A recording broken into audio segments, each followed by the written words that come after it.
In this tutorial, we will create an Azure Key Vault to hold secret settings such as license keys.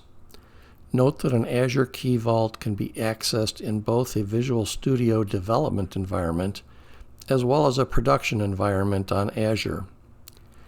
This tutorial is written assuming a Blazor Server app already exists on Azure. If you are creating a Key Vault to be accessed by an app that does not already exist, then you would need to use the Azure portal to manually create the app service before you actually publish the app from Visual Studio. Okay, we're on the Azure home page, so let's create a new Key Vault. We'll search for Key Vaults here, and I already have a couple, so let's create a new one. And we'll use an existing resource group, the Key Vault name. Since I've already got a couple of these here, let's just make this number 3.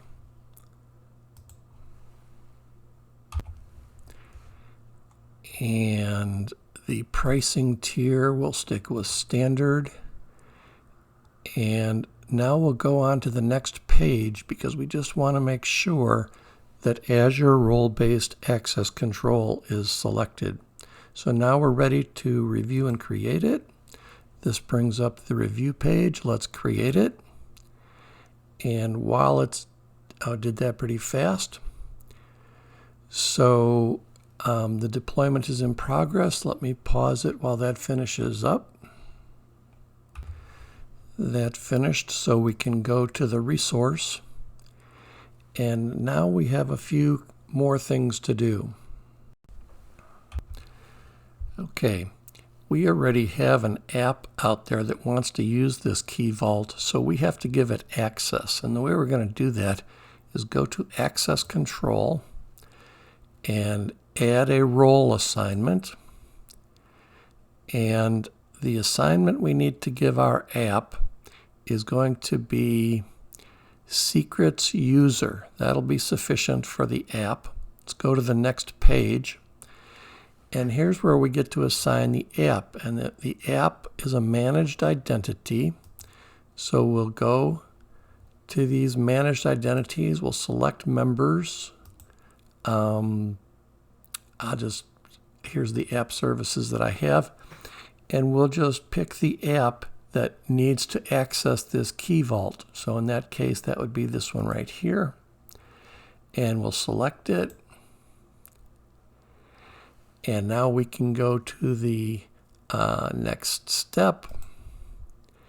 And this is what we want to do. So let's review and assign. And there we go. It's adding that role assignment, and the role assignment has been added. Let's just click this View button to see who has access, and we can see here that our application has access to this Key Vault. We're at the point where we would really want to be adding secrets, but look what happens if we try to do secrets. It tells us we're not authorized. Now this kind of surprises me since I'm the actual admin for everything on this Azure account. But what we're going to do is go back here to Access Control and do a similar thing with what we did before. We're going to add a role assignment. And in this case, we'll add Key Vault Administrator. And we will add it to myself, which would be Ken Smith right here. So we'll select that and go ahead and do our assignment. And let's see if that worked okay. It now shows 2 people here, the application and me, now have access. I'm the administrator. And so now, if we go to try to do add secrets, we're going to be able to do it, and that'll be our next step. To add a secret, we're in here on Secrets, and we'll do a Generate Import. And I will fill this in so you'll see what we need to do.